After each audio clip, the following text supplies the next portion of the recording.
नमस्कार दोस्तों, मैं हूं वंदना भारती और आप देख रहे हैं कमोडिटी इनसाइट्स। आज एक खास मेटल्स की बात होगी जिसकी चाल से हम समझते हैं कि इकोनॉमी की चाल यहाँ पे किस तरीके की रहने वाली है। और 2025 इसका बहुत बड़ा एग्जाम्पल था जब हम लोगों ने इस कमोडिटी के प्राइसेस को 800 से यहाँ पे 1500 से ऊपर जाता हुआ देखा। यानी कि लगभग ये कमोडिटी दोगुनी हो गई थी, लेकिन सोने चांदी की चमक में इसकी चमक कभी भी फीकी नहीं हुई।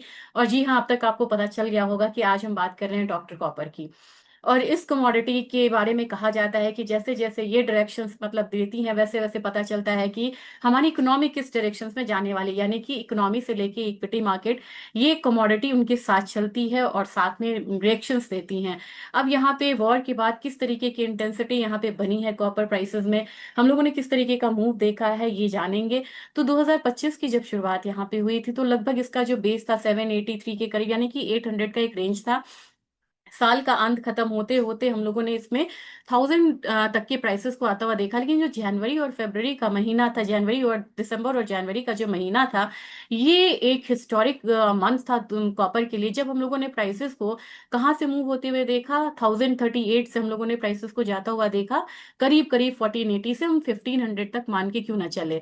तो 1500 से हम मतलब 500 का पॉइंट हम लोगों ने सिर्फ 2 महीने में आता हुआ देखा। इसके बाद आपको भी पता है कि लगातार हम लोगों ने एक करेक्शन आता हुआ देखा था प्राइसेस में, और यहाँ पे वॉर की एंट्री होती है और टैरिफ का भी थोड़ा सा यहाँ पे एक इम्पैक्ट आता है। वॉर की एंट्री होती है, डॉलर इंडेक्स का मूवमेंट आता है, काफी सारी चीजें होती जिसमें 2 महीने में हम लोगों ने जो 1500 की कमोडिटी थी उसको दोबारा हम लोगों ने लोअर लगता हुआ देखा 1049।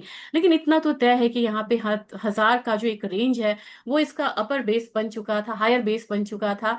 और ये जो बेस है मुझे लग रहा है कि 2026 में टूटना नहीं चाहिए और यहाँ से प्राइसेस जो है एक बार फिर से हायर साइड जा सकती है।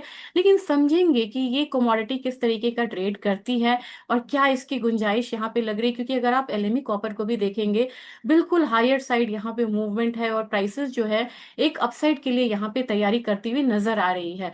तो चलिए, आज मैंने एक छोटा सा यहाँ पे भी मतलब प्रेजेंटेशन बनाए हुए हैं आप लोगों के लिए, ताकि हम यहाँ पे पूरी जानकारी के साथ चल पाए। और वीडियो प्रेजेंटेशन में आपसे शेयर करना चाह रही हूँ यहाँ पे।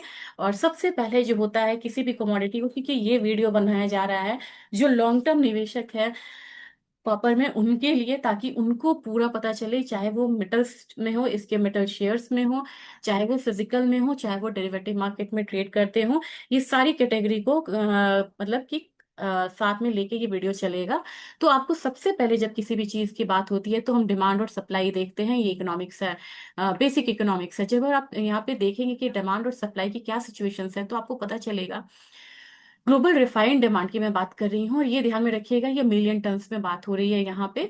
तो जो 2026 का जो फोरकास्ट है ये 28 टू 28.5 मिलियन टन्स की बात हो रही है। और यहाँ पे आप देखेंगे कि ये ग्रोथ क्यों निकल के आया है, तो 15% ग्रोथ जो है वो एआई और डेटा सेंटर्स में आया है, ईवी सेल्स में आया है, जिसकी वजह से हम लोगों ने इसके डिमांड को बढ़ता हुआ देखा। अब सप्लाई साइड में रिफाइंड में हम अगर बात करें तो कितना है, कंसंट्रेशन जो हमारा सप्लाई साइड का है वो लोअर साइड है, 27.5 से लेके 27.85 मिलियन टन है यहाँ पे। तो पहली बात तो आपको क्लियर हो गई कि जो मार्केट का बैलेंस है वो निगेटिव में है। और ये कब निगेटिव में हुआ, हम मतलब तो 2025 में मार्जिनल सरप्लस से हम मार्जिनल डेफिसिट में आ चुके हैं। ये तो पहला फैक्टर हुआ। फिर है कि माइन का सप्लाई ग्रोथ बढ़ा था, बढ़ने की उम्मीद है, बिल्कुल 1.5% तक बढ़ने की उम्मीद है, लेकिन इसके एस्टिमेट्स पहले ज्यादा थे और इस पहले के एस्टिमेट से 3.5% से ये नीचे की तरफ आया है, क्योंकि अब यहाँ पे डिसरप्शंस हो रही हैं। तो ये जो 2% का जो गैप आया है माइन के ग्रोथ में ना, ये भी इसके प्राइसेस को एक हायर साइड दे रहा है। अब अगर हम आगे बढ़े, हम थोड़ा सा रीजन वाइज चलते हैं, वो हमने ग्लोबल डेटा लिया। अगर हम रीजन वाइज चलते हैं तो आपको पता चलेगा कि जो एशिया पैसिफिक है वहां पे डिमांड जो है वो 13.7 मिलियन टन्स की है, जबकि सप्लाई हमारा डेफिसिट हो रहा है। और ये कौन लीड कर रहा है एशिया में, अगर आप बात करेंगे एशिया क्या ग्लोबली, चाइना और इंडिया इसको लीड कर रहा है, क्योंकि हमारे यहाँ ग्रिड एक्सपेंशन हो रही है। और चाइना जो है वो 50% स्मेल्टिंग शेयर्स को यहाँ पे होल्ड करके चलता है। तो सबसे बड़ा चंक जो है, अगर आप देखिए तीनों को मिला लें, तो भी ये एशिया के डिमांड को पूरा नहीं कर पा रहे हैं, मतलब compete नहीं कर पा रहे हैं। लैटिन अमेरिका पहला यहाँ पे आपको एक मतलब क्षेत्र मिलेगा जहां यहाँ पे कि आपको 4.1 मिलियन टन की डिमांड है, लेकिन सप्लाई उससे ज्यादा है, क्योंकि यहाँ पे मेजर एक्सपोर्टर्स आपको होते हैं जो चाइना और पेरू है। लेकिन यहाँ पे भी जो माइंस है वो डिप्लेट हो रही है, इस बात का आप ध्यान में रखिएगा। और ये डिमांड, ये जो सेक्टर, मतलब ये जो एरिया है ना, ये आपको वो मतलब कंट्रीज को लेके चलता है जहाँ पे आपको कॉपर के प्रोड्यूसर रहते हैं। फिर भी ये सरप्लस कोई बहुत ज्यादा नहीं है। नॉर्थ अमेरिका चलते हैं, फिर 2.9 मिलियन टन की डिमांड है, सप्लाई कितना है 2.6, तो यानी ये अब फिर से निगेटिव है। अब ये किस पे कर रहे हैं? इंफ्रास्ट्रक्चर पे ये कर रहे हैं। बिल स्पेंडिंग का जो आया है यूएस में, इस पे भी एक इम्पैक्ट आ रहा है। ईवीज पे हो रहा है, एआई हार्डवेयर डिमांड हो रहा है। अब जिस तरीके से स्ट्रेट ऑफ हॉर्मुज पे लेके अभी समस्या है, तो ईवीज पे काफी ज्यादा फोकस किया जा रहा है, और यहाँ पे कॉपर की सप्लाई में डिमांड जो है वो बढ़ती हुई नजर आएगी। यूरोप में देखा जाए तो डिमांड 3.23% है, सप्लाई 2.89 ही है बस। परसेंट मैंने बोल दिया, ये मिलियन टन है। और एनर्जी ट्रांजिशन और ग्रिड मॉडर्नाइजेशन की वजह से यहाँ पे डिमांड बढ़ रहा है। चलिए अब देखते हैं हमारे 26 के क्रीम मार्केट का क्या मतलब इंडिकेशंस यहाँ पे आ रहा है। सबसे बड़ी बात होती है, जब बात होती है, आपको समझना होगा टीसीआरसी बेंचमार्क क्या होता है। टीसीआरसी होता है जब एक माइंस जो है वो अपने ओर को स्मेल्टर्स को देता है कि तुम ये ओर्स को अब यहाँ पे रिफाइन करो, और उसमें जो चार्जेस लगते हैं वो ट्रीटमेंट चार्जेस, रिफाइनिंग चार्जेस होते हैं, ये यहाँ पे जीरो पे आ गया। फिर भी माइंस क्यों प्रोड्यूस कर रहे हैं, स्मेल्टर्स क्यों कर रहे हैं? क्योंकि उनको बढ़िया प्राइस मिल रहा है। साथ में सल्फ्यूरिक एसिड का भी यहाँ पे कहानी बताऊंगी। सल्फ्यूरिक एसिड आपने बहुत सुना होगा यहाँ पे। लेकिन सल्फ्यूरिक एसिड क्या होता है, जब आप कॉपर को करते हैं, कॉपर को अलग किया जाता है, रिफाइन किया जाता है, तो सल्फ्यूरिक एसिड भी मतलब कि अलग किया जाता है उसको, और वो आपको रिफाइनिंग में भी यूज होता है, एक्सप्लोरेशन में भी यूज हुआ जाता है। लेकिन जब रिफाइन कर दिया जाता है तो उसको हम सल्फ्यूरिक एसिड को अलग करते हैं, और वो एक बाई प्रोडक्ट की तरह होता है कॉपर के साथ साथ। अब जब सल्फ्यूरिक एसिड के प्राइसेस इतने हायर साइड बिक रहे हैं, तो स्मेल्टर्स को यहाँ पे जीरो से लेके निगेटिव टीसीआरसी रेशियो को भी झेलने की शक्ति मिल गई है, और सल्फ्यूरिक एसिड उसे कॉम्पनसेट करता हुआ यहाँ पे नजर आ रहा है। तो होप सो ये छोटे से इसमें मैंने आपको सल्फ्यूरिक एसिड की इंपॉर्टेंस और उसकी मतलब वो कैसे मतलब टीसीआरसी रेशियो को भी बैक कर रहा है, ये मैंने आपको बता दिया होगा। अब आप जब एआई फैक्टर लेंगे, तो हमारा जो प्रोजेक्टेड कितना है डेटा सेंटर इंस्टॉलेशन अलोन, ये कंज्यूम करेगा 4,75,000 टन कॉपर इन 2026। कितना इंक्रीज होगा ये 2025 से? 1,10,000 का इंक्रीज हो रहा है। यानी कि 25 में कितना हुआ होगा? 3,65,000 टन का। लेकिन अब 26 में क्या रिक्वायरमेंट है? 4,75,000 टन। तो सोचिए इतने हायर मतलब पेस में डिमांड बढ़ रही है एआई सेक्टर की। अब यहाँ पे सप्लाई चोक, अब आपको पता है, लेकिन सप्लाई चोक में यहाँ पे हॉर्मोस की बात नहीं हो रही है, उसके अलावा भी बात है। ग्रासबर्ग माइन में फ्लड आया था 2025 में, वहां पे भी आपको कॉपर प्राइसेस बढ़े थे। और अब अंटिल 20Q2 यानी कि Q2 2026, यानी कि टिल जून 2026 तक यहाँ से सप्लाई साइड स्मूथ होने की कोई संभावना नहीं है। तो ये स्कैरसिटी भी है। सल्फ्यूरिक एसिड मैंने आपको बता दिया। इन्वेंट्री, अब आपको तीनों देखना होगा, एलएमई, सीएमई और शेफे। पहले क्या होता था, हम एलएमई की इन्वेंट्री देखते थे और वहीं से हम प्राइस को ड्राइव करने की कोशिश करते थे, जिससे हमारा रिसर्च अधूरा रह जाता है। जब आप यहाँ पे कर रहे हैं तो सीएमई एलएमई की इन्वेंट्रीज को भी अगर आप देखेंगे, तो सीएमई में अगर इन्वेंट्रीज बढ़ी भी है तो वो इसलिए बढ़ी है क्योंकि जून से अगर यहाँ पे उन्हें डर है कि बहुत ज्यादा अगर यहाँ पे उन्होंने टैक्सेस बढ़ाए, टैरिफ बढ़ाया, तो वहां पे मतलब कि इम्पोर्ट काफी महंगा हो जाएगा। तो इससे पहले वो काफी सारे मतलब कॉपर का इंपोर्ट कर रहे हैं। लेकिन इन्वेंट्रीज जो हैं वो फ्री फॉर फिजिकल डिलीवरी नहीं है, वो लॉक्ड भी हैं, ये हमें देखना होगा। जबकि एलएमई इन्वेंट्रीज की अगर हम बात करते हैं, तो ये 18 मंथ के लो पे यहाँ पे जाती हुई दिख रही है। मैक्रो, अब यहाँ पे कॉन्टेक्स्ट हम देखेंगे सप्लाई चेन डिसरप्शंस का। जब आप सप्लाई चेन डिसरप्शंस की बात करते हैं, तो मिडिल ईस्ट के टेंशन की वजह से यहाँ पे सल्फ्यूरिक के प्राइसेस 70% बढ़ चुकी हैं, और मैंने आपको पहले ही बताया है कि ये एक्सप्लोरेशन से लेके रिफाइनिंग तक में यूज होता है। अगर ये आपको महंगा है और ये रिस्ट्रिक्टेड है, तो आपको कॉपर का प्रोडक्शन नहीं बढ़ेगा, ज्यादा नहीं बढ़ेगा, तो प्राइसेस जो है वो दबाव आएगा, क्योंकि डिमांड ऑलरेडी यहाँ पे हायर साइड बनी हुई है। तो सल्फ्यूरिक एसिड एक चोक पॉइंट का शिकार है। अब इसकी वजह से रशिया से लेके, चाइना से लेके, मैंने लीबिया का भी सुना है, तो वहां पे उन्होंने क्या करा है, इसके एक्सपोर्ट को सस्पेंड कर दिया। ये कब से सस्पेंड होगा? 1 मई 2026। तो 1 मई से आप एक अलग इम्पैक्ट आता हुआ देखेंगे। 1 मई को हो सकता है कि कॉपर प्राइसेस अपसाइड हो और उसमें एक रिएक्शन आता हुआ देखे, इम्पैक्ट।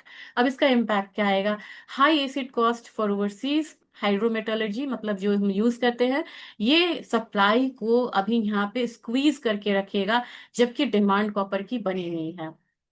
बहुत इंपॉर्टेंट है, मैं चाइना लिखना भूल गई इसमें।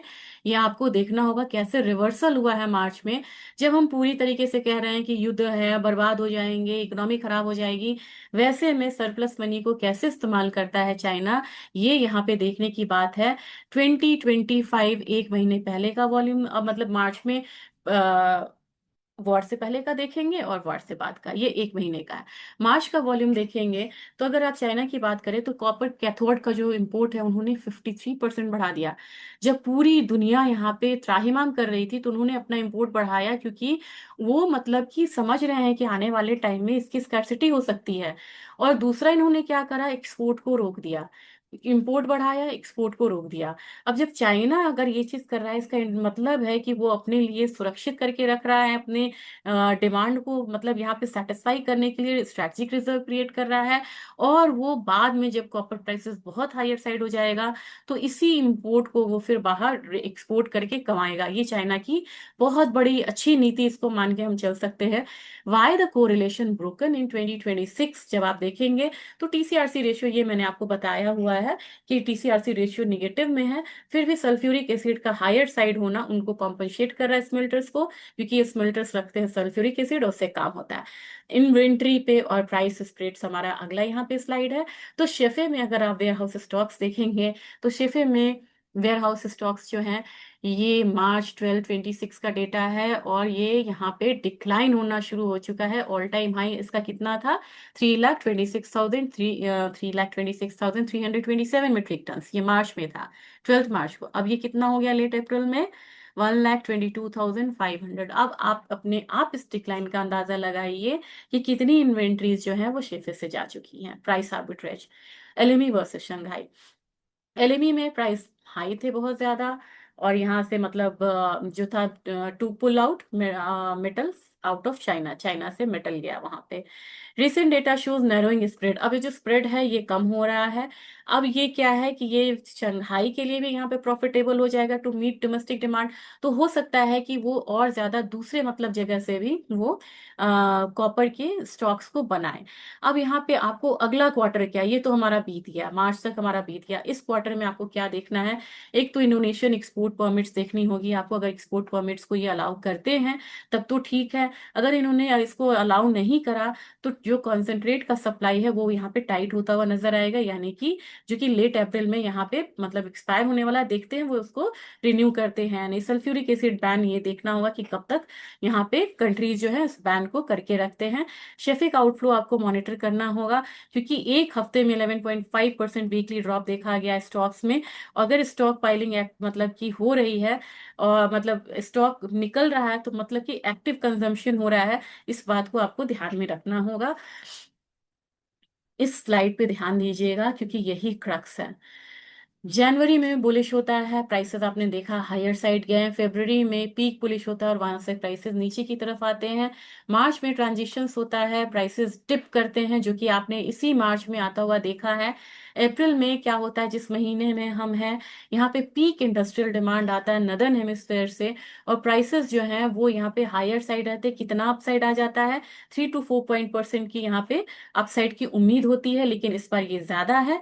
मई में क्या होगा, मई में आपको ये जो हायर साइड बनेगा मई में कंटिन्यू रहेगा, लेकिन मई लेट हो सकता है कि हम एक यहाँ पे मतलब जो अपसाइड मतलब इंटेंसिटी है उसको कम होता हुआ देखेंगे।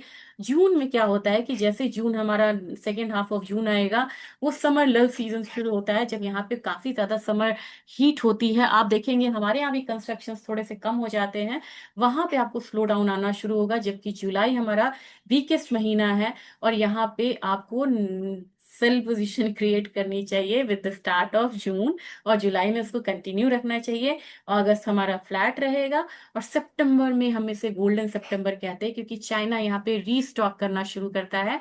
अक्टूबर में स्ट्रॉन्ग कंस्ट्रक्शंस होते हैं क्योंकि माइल्ड टेम्परेचर होता है और डिमांड्स यहाँ पे बढ़ती हैं। नवंबर में स्ट्रॉन्ग क्लोज होता है, और दिसंबर हमारा यहाँ पे ट्रेडिंग स्लो होता है, क्योंकि हमारा सप्लाई फोरकास्ट भी आते हैं, हमारा ईयर एंड भी होता है। तो इन क्रक्स जनवरी फरवरी मार्च बुलिश महीना है। इसके बाद अगर आप देखेंगे अप्रैल, तो अप्रैल आपको यहाँ पे पीक आता है, मई में भी आपको पीक आता है, वहां पे भी एक हायर साइड रहता है। जून जुलाई हमारा बेयरिश मंथ रहता है। अगस्त में हम डल सीजन आता हुआ देखते हैं, फ्लैट मूवमेंट होती है। सितंबर में हमें यहाँ पे रैली जो मिलती है वो फिर हमारा नवंबर दिसंबर तक चलता है। तो फेज वाइज आपको यहाँ पे बुलिश और बेयरिश होना पड़ेगा। और मुझे लग रहा है यहाँ पे कि अगर मैं एक बारी प्राइस इसको खत्म करने से पहले आपसे प्राइस जरूर शेयर करना चाहूंगी। और एक बार अगर एलएमई का फॉरवर्ड कर्व देखेंगे तो आपको समझ में आएगा कि अभी भी पिक्चर बाकी है, क्योंकि जो फॉरवर्ड कर्व है ये बता रहा है हायर साइड दिसंबर 29 तक। तो आपको यहाँ पे प्राइसेस जो है कॉपर के वो बढ़ते हुए नजर आएंगे। और जाने से पहले एक बार प्राइस आपको जरूर देखना चाहिए।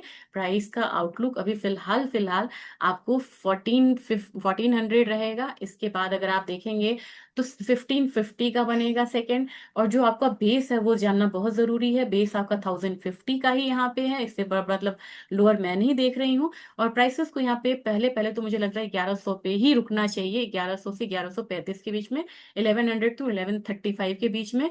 और अप साइड में मुझे लग रहा है कि 1400 हमारा पहला वो होना चाहिए लेवल टारगेट का, और दूसरा 1550 के करीब का होना चाहिए। अगर आप एलएमई में ट्रेड करते हैं, वहां के लेवल्स को जानना चाहते हैं, तो ऑलरेडी हम 13,000 पे हैं और हम चेज करते हुए नजर आएंगे $14,531 को। और ये मुझे लग रहा है कि कब तक आ सकता है ये आप देख सकते हैं, इधर ये आपको मई में आएगा या फिर सितंबर में, मतलब कि ये टूटता हुआ लेवल दिखेगा। तो इस बार फिर से हम रिकॉर्ड हाई की तरफ बढ़ेंगे कॉपर प्राइसेस में। अगर इकोनॉमी फिर से पटरी पे आती है तो कॉपर प्राइस सबसे ज्यादा यहाँ पे रिएक्ट करते हुए नजर आएंगे। तो ये वीडियो कैसा लगा ये आप जरूर शेयर करिएगा। और इससे जुड़े हुए स्टॉक्स में भी निवेश करिए। अगर आप डेरिवेटिव मार्केट में नहीं है, हिंदुस्तान कॉपर है, वेदांता है, एनएमडीसी है, जरूर देखिएगा इन शेयर्स को। Thank you.